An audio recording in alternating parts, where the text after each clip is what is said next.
Welcome to JC Audit's special wartime edition from your war correspondent or war reporter, JC Audits. So this is your report on Ukraine. So the date currently is the 20. I'm going to say the 26th. Let me just verify that. What's the date today? 23rd, Sunday the 23rd. Are you sure? Yes. Okay, so I've been reliably informed that the date today is Sunday, the 23rd of November. But you could verify that independently. And this is going to be about Ukraine. So let's talk about Ukraine in broad terms. So, for those of us that don't know what's going on.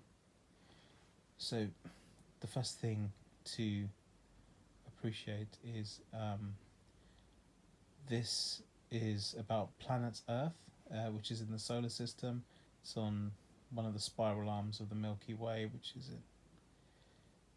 a huge galaxy, one of many billions of galaxies in the universe. Okay, so planet Earth, populated by many different kinds of creatures.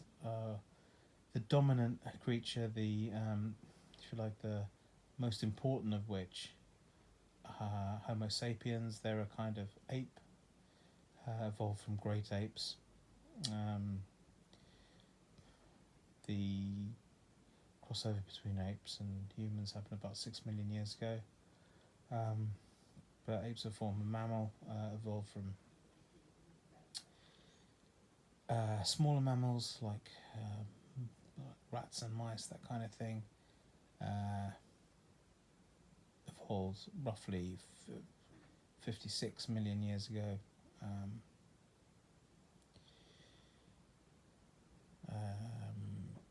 So from 56 to 6 million years ago, they've been pretty much evolving.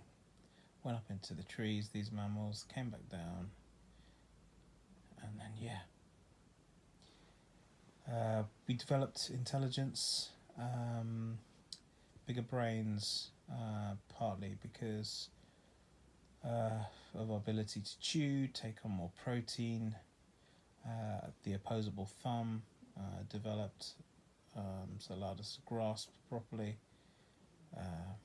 Dexterous tool making, hunting with food finding basically, and then Homo sapiens are more famous for the teamwork and then for the artistic side, and the ability to believe in things that aren't there, to marshal team support. So things like religions came, and art came, and big ideas, all the way to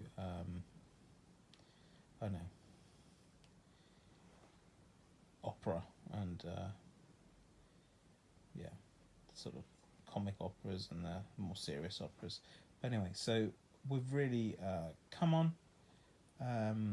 There's class structures, lower, middle and upper class, with monarchies and corruption of oligarchs and etc. at the top. Jeffrey Epstein would be high up on the tree, but they will not like him, and so inherited wealth, entitledness, and then lower down you get people that clean the streets, perfectly decent people, probably not very corrupt, but yeah, so you get the picture. So this is where we are then in 5 minutes. So we have various conflicts going around the world at the moment, not necessarily more conflicts than there were 10 years ago. One of these conflicts is in Ukraine. So Russia invaded Ukraine, say approximately, I don't know, 10 years ago, let's say a decade ago. Um, so, and it was largely an aggression-based invasion. Ukraine didn't deserve it. There was some conspiracy saying that it was planned many decades ago. This invasion of Ukraine by Russia. It's fabricated war. But just glossing over that fact, or not facts, war in Ukraine is largely fought on Ukrainian soil. So maybe 99% on Ukrainian soil, just maybe 1% has been fought on Russian soil, just over the border, where Ukrainians tried raids outside. So Ukrainians would say would want peace on certain conditions, not just peace at any cost. Because, for example, peace and giving the invaders Russia what they want is not ideal. It's almost akin to England invading Wales on that kind of thing. See, essentially, it's almost like somebody invading itself in a way. Although, put it this way, England invading Wales after Wales became independent, something like that. On the Russian side, you've got all different kinds of races. By races, I don't mean black and white fighting for Russia. I mean all different kinds of, if you like, sub-nationalities, because Russia is a huge continent. It has, it's some of it's in Europe, some of it's in Asia. You've got different religions there. You've got Christianity, you've got Islam, you've got Buddhism, and you've got no religion at all. So all different kinds of soldiers that are fighting potentially are like Russian, all Russian, but yeah, so fighting for the same side. You've got an attrition rate that's really high, but that roughly matches the recruitment rates. So the recruitment rate and attrition rate are 200,000 soldiers. I can't tell you how often the recruitment is effectuated, but that's easily gotten hold of. So 200,000 lost and 200,000 recruited. So the recruitment is going fairly well on the Russian side. Lots more loss of life in numbers on the Russian side, and where they're getting these people from, some of them are convicts, some of them are paid huge amounts of money, and it's just basically cannon fodder. It's hard to tell who has the greater firepower. The war itself is a conventional type war with like high-tech aspects. So it's got traditional fighter bombers, it's got air-to-air and ground air-to-ground missiles. There are an aspect on both sides of drone usage. So drones are being used both sides. The drones can range in the size of a big dinner plate to say half the size of a car, say between say 50, the biggest, some of them are 50 to 25 to 50 kg drones. Some of these smaller drones, like the size of a dinner plate, can launch, can drop grenades and other explosives, and obviously relatively cheap to manufacture. Yeah, some of the bigger drones can also obviously fly similarly, drop bigger ordnance. Drone attacks are being used, definitely. And So the Russian fighters, the aircraft, are keen to be used it's more safe for Russian plane to operate around the border than go, say, close to Kiev, because to get close to Kiev you've got a lot of anti-aircraft measures that can take down Russian airplanes.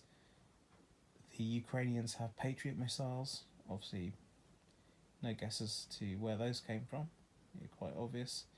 Quite expensive to use. You just don't want to use those willy-nilly bits of kit that are really expensive. So, if you're going to take down a Russian plane, probably use a Patriot.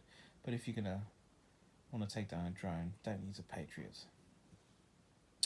So you've got obviously a lot of interesting fighting going on. You've got the Ukrainian soldiers. They are facing a huge recruitment problem that's been going on for many years. Yes, the Ukrainians still have vans going around dragging youths off the streets, men presumably, sending them to the front. Of course they're open to bribery. If you give them $500, you're able to be let out the van, but you can be recaptured again the next day. Also, you've got different kinds of recruitment going on, and ensuring that the Ukrainian soldiers are in fact trying to be replenished. So you've got Ukrainian officials going around checking to see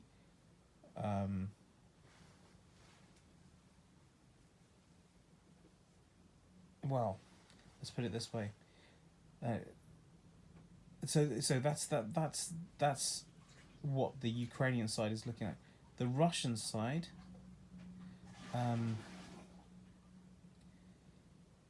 the Russian recruitment is far more brutal. There's, as far as I know, the Secret Service is active in the Russian side. There's a lot of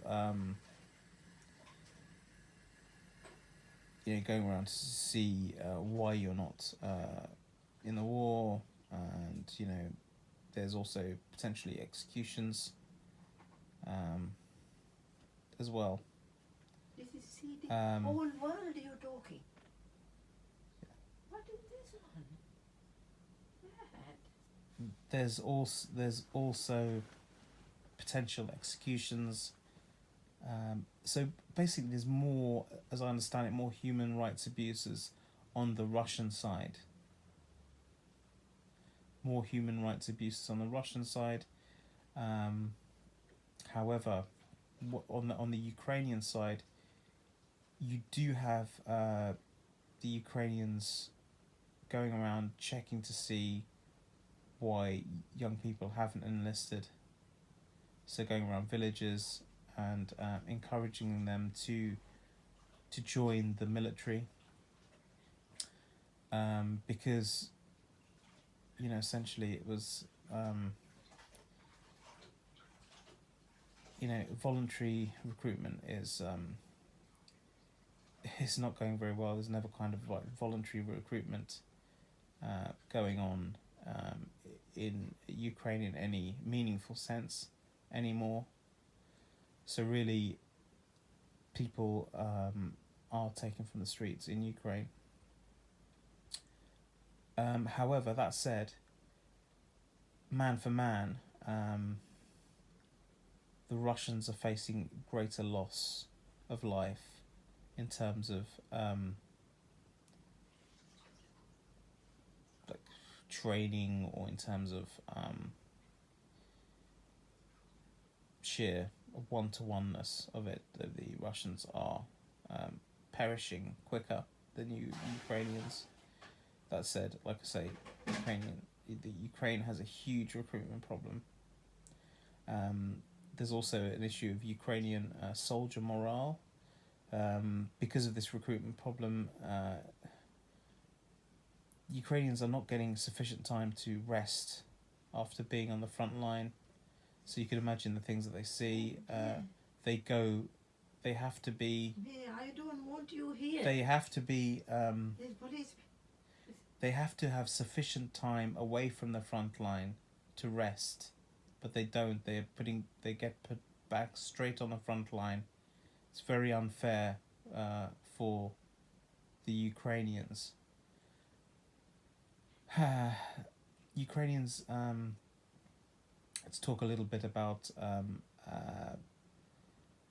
the military equipment. So there are different types of